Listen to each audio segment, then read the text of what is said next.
Maar de politiek, want ja, dat is echt de realiteit van elke dag. De nieuwe coalitie van CDA, CIN, ChristenUnie, gemeentebelangen wat is Friesland en VVD had kwartlien een coalitieakkoord bereikt voor de periode 2006-2030. Het akkoord jiet together een sterke toekomst bouwen en schetst de haardlijnen en de ontwikkeling van Noord-Friesland in de komende bestuursperiode. De coalitie kiest voor een gemeente die dichtbij en betrouwbaar is, stevig wortelen in de meerskip en zorgvuldig omgeeft met middels en werkt aan een toekomstbestendige maatschappij. Aanwezig de kerstverse wethouder Geertje Skoorstra. Mevrouw Skoorstra, goedemiddag en welkom. Goedemiddag, dankjewel voor de uitnodiging. Arone Tonsje, ja, ben je officieel benoemd als nieuwe wethouder? Allereerst maar van harte gefeliciteerd met jouw nieuwe baan als wethouder. Ja, dankjewel. Ja. Al meer dan 20 jaar in de politiek, rietslid, fractievoorzitter en nou wethouder. Ja, dat is een mooie cv. Is het nou echt een beetje een belening voor jou voor het harde werkje van Arone?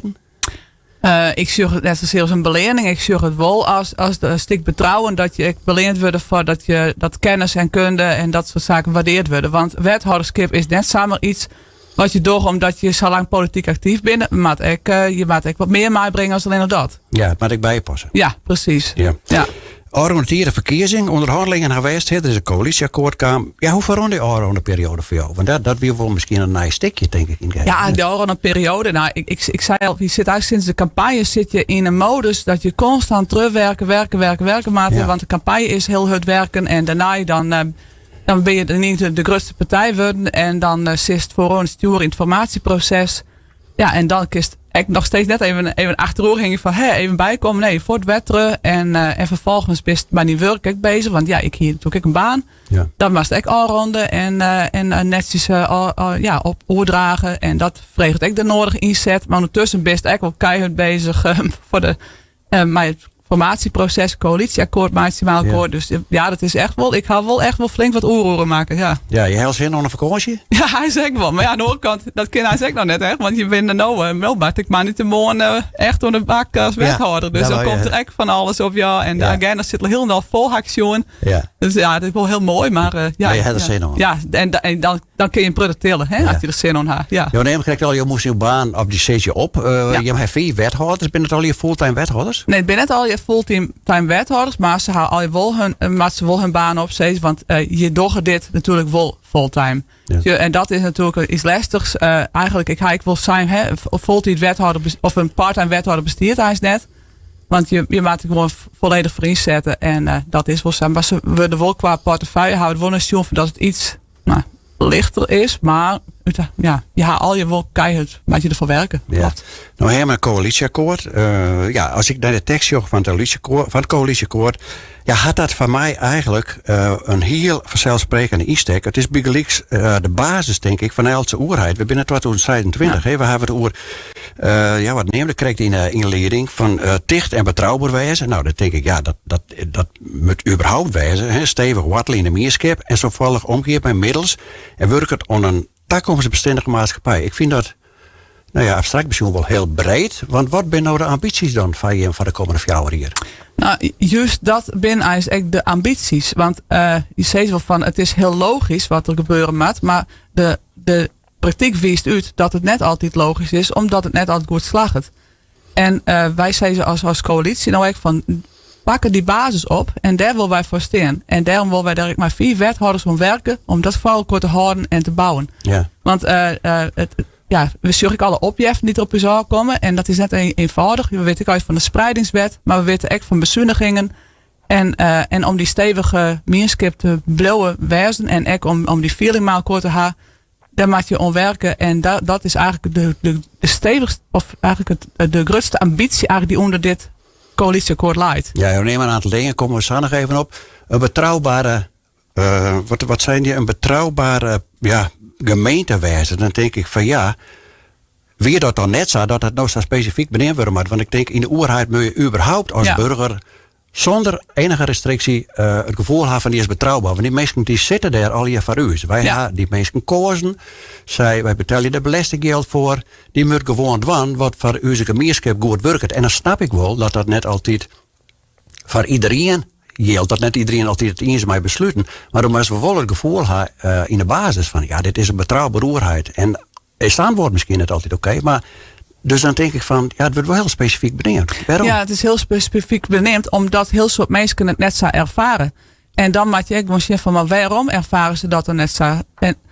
En dat kan in een hele lietse dingen zitten. Als je een brief sturen aan de gemeente en je krijgt geen antwoord op die brief. Nou, waarom? Ja.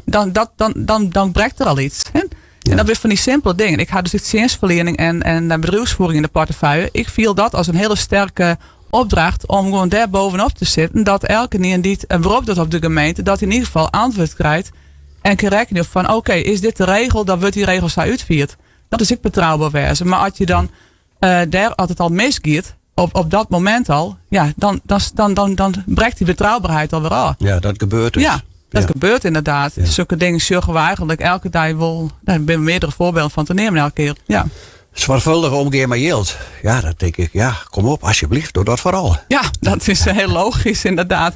Ja, en daar ben je elke keer zelf bij. Want elke keer ben we weer orenmeesken die het aan het stuur zitten. En elke keer maar dat wil is je taak stellen. En dan klinkt het van ja, iets wat logisch is, mag dat opschreeuwen. Nou, juist wel. Ja. Dat is dan extra, denk ik. Ik wil even nog terug naar je coalitie. Als het een soort landelijke verkiezing was, zo zeggen van het is een soort middenkabinet. Ja. Is dat ook ongeveer van Jemsa? Heem dat ik zo vaart, want er zit wat van links, wat van rechts. Ja. CDA is wat een middenpartij. Klopt. Ja, en dat vind ik eigenlijk heel erg mooi van deze middencoalitie. Ja, zo mag het nemen. Ja, precies. Of middencollege, hoe je het nemen willen. Ja. Nee, want dat jouwt ook gewoon dat je van alle dingen die uit de samenleving naar voren komen, wat men belangrijk vindt en waarom als een bepaalde partij stemt, dat en echt binnen bij het college in aanwaging komt en in de coalitie in de riet ook in aanwaging naam wordt, dat je daar mooi een afspiegeling binnen van die meerskip. Ja. Want dat mag ik vooral wezen. Nou mist de FNP in dit verhaal.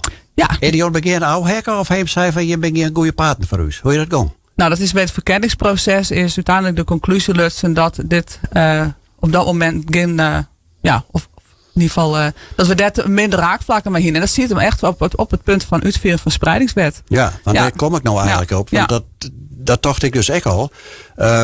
Je moet dat nou, die spreidingswet die maar mooi koortscheuren, maar het grote dossier is natuurlijk wel het AZC in dit hele verhaal.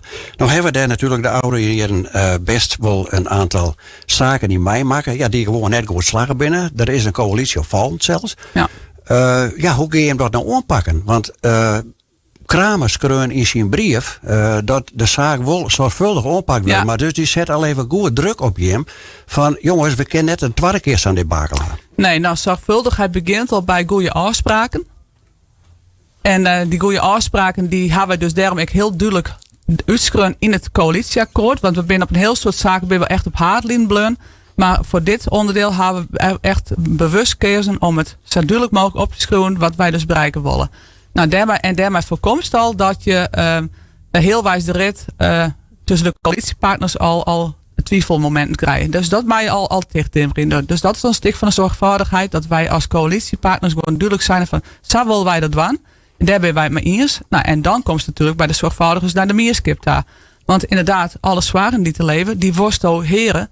En dan wordt besef van hoe kunnen wij daar zo goed mogelijk mee omgaan dat wij zwaren toch voortnemen kunnen. Maar kun je bijgelijks weer een onderzoek starten van het draagvlak van de maatschappij in Noord-Eerst-Friesland? Want dat wie natuurlijk toen een heet hangijzer. Ja, klopt. Dat wie toen een heet hangijzer. Maar wij had toen, dat had toen West. We gaan op verkiezingshoorn. Er leidt een uitslag. Dit is de coalitie. En wij vieren nou gewoon die spreidingswet uit. Want dat is uiteindelijk waar het gebeurt. En dat is gewoon een taak. Maar dat is van je de legitimatie van jongens, nou kunnen we daarmee aan de gang. Want we hebben een meerderheid in die club zitten. Nou draai je maar een kom van dat wij zochten om een legitimatie om een AZC te bouwen. Nou, zo zorgen wij dat net. Okay. Wij zorgen het gewoon als een normale taak in dit land dat je asielzoekers ook opvangen maten. En als die taak dus nou echt bij ons leidt als wat is Friesland, dan maken we dat ook gewoon doen. Ja. En wij vieren ook alleen de spreidingswet uit en we gaan net een stap verder nog om nog meer te doen. Nee, maar die hebben geen wol, die partijen die nou in de coalitie zitten, dat waren natuurlijk omdat het doen. Zin is een grote voorstander daarvoor, natuurlijk VVD wat minder. De partijen op links, de partijen op rechts, de partijen op links, dan kun je me wel vinden, denk ik. Ja, dat kunnen we ook zeker vinden, maar we kunnen ook ik vinden in VVD en gemeentebelang, omdat die gewoon zeggen van wet is wet en wij vieren dat uit. Ja. Dus dat weer voor ons een hele belangrijke iets. Want in zeker in mijn coalitie met partijen die zeggen van ja, leuk die wet, maar wij willen die gewoon het uitvieren. Of wij willen dat zoveel mogelijk voor ons uitskomen. Ja, dat vinden wij geen goede groenhouding. Dus daarvan hebben we als CDA, ik in de verkennering destijds heel duidelijk zijn van wij gaan alleen nog in C met partijen die een positieve groenhouding hebben over die spreidingswet. Ja, en daar past de FNP net bij. Nee, die had het oors uitsprutsen, klopt. Nou, dit is een van de grote dossiers, denk ik. Wat wordt de komende jaren naast de komst van de ACC ook belangrijk? Wat ook belangrijk is vooral energietransitie. Dat is een belangrijke niet voor ons bedrijven die wij graag houden willen wij echt voor zorgen voor een stuk dat die netcongestie opgelost wordt. En dan zullen wij echt naar wie moeten. Dus dat hebben wij duidelijk deels in het coalitieakkoord. Wat we echt deels zetten is dat wij dorpen en wijkenfonds omheen gehouden willen. Dat is wel belangrijk omdat wij merken dat dorpen en wijken echt zelf onder de bak willen. En zelf zeggen van dit willen wij in ons dorp en daar hebben we heel voor nodig. En daar blijkt het dorpen en wijkenfonds een uitstekend middel voor te wijzen. Dus dat willen wij echt voortzetten. Dat is echt een hele belangrijke. Ja. Ik kreeg we kunnen een heel lang erop praten, maar we komen wel je vasten waar we weer vaker zien in deze studio. Mevrouw Schoorsten, ik wil je tegen danken voor je taaljachting. Fijn dat je even de tijd heeft vrijwaardje worden en ik wens je soort succes van de komende tijd en van nou eerst dan maar een goed weekend. Nou, dankjewel. Je bent een goed weekend.